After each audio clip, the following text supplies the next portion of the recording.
अभिमानाने म्हणावंसं वाटतं, महाराष्ट्रातील महिला शेतकरी केवळ शेती करत नाही, तर त्या शेतीचं भविष्य घडवत आहेत.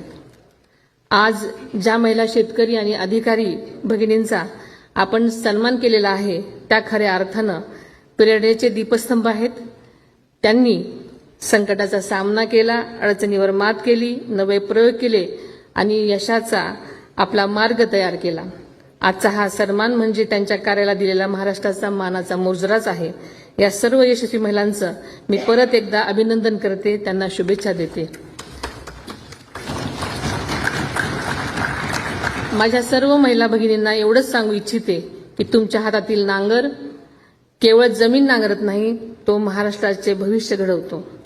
तुमच्या हातातील बीज केवळ पीक उगवत नाही, तर ते राज्याच्या समृद्धीची नवी पहाट उगवते आहे.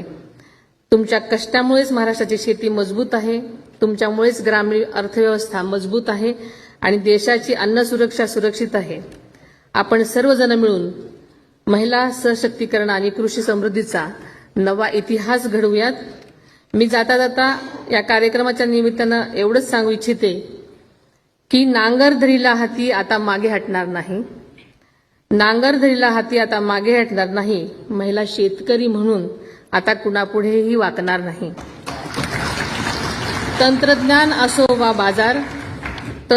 असो वा बाजार मी आता नेतृत्व करेन. महाराष्ट्राची ही कन्या आता आकाशी झेप घेईल.